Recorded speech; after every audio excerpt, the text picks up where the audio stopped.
Muling umalma ang Malacanang sa ginigiit ng kampo ni dating Pangulong Duterte na pinakidnap siya ng isuko ng gobyerno at dalhin sa The Hague. At live mula sa Malacanang, may Express report si Maricel Halili. Maricel, ano ba yung bagong tugon ng Malacanang dito kay dating Pangulong Duterte?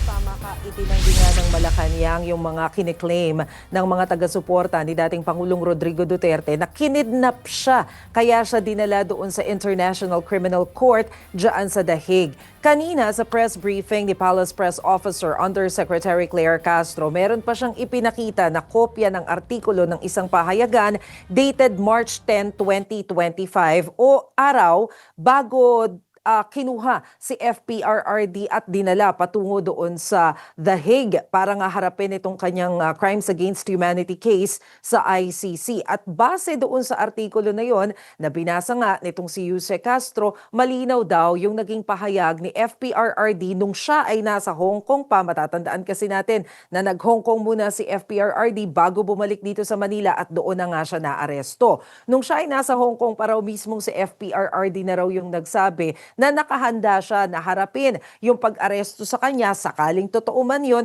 at nakahanda rin daw siya na magpakulong dahil yung mga bagay naman daw na ginawa niya ay hindi niya ginawa para sa kanyang sarili kundi para sa kanyang pamilya, sa kanyang mga anak, sa taong bayan, para daw maging maayos nga ang bansa. So kung ito daw ang pagbabatayan, sabi ni Jose Castro, yung mga naging initial na pahayag ni FPRRD, malinaw na hindi daw pag-kidnap yung ginawa ng administrasyon o ng pamahalaan doon sa pagsuko kay FPRRD para nga harapin yung kaso dyan sa The Hague. Pero patungkol naman doon sa paparating na confirmation of charges ni dating Pangulong Rodrigo Duterte sa February 23, natanong kung plano ba ni Pangulong Bongbong Marcos na i-monitor, tutukan itong mangyayaring confirmation of cases, of charges. Ang sabi ni Jose Castro, hindi ito kailangang i-monitor ni PBBM dahil ito ay personal na issue, personal na kaso ng dating Pangulo. Gayunman, kailangan pa rin daw syempre ng update ni PBBM dahil isang Pilipino pa rin daw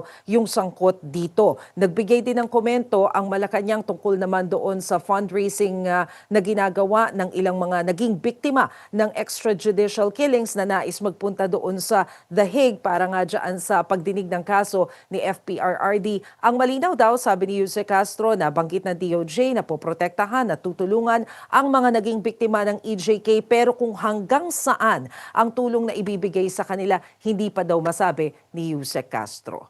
Ruth? Yan po ang Express Report ni Maricel Halili. Mga kapatid, Ruth Cabalco, para sa mabilis na pasada ng mga balitang dapat niyong malaman, mag-follow at mag-subscribe sa social media pages ng News 5.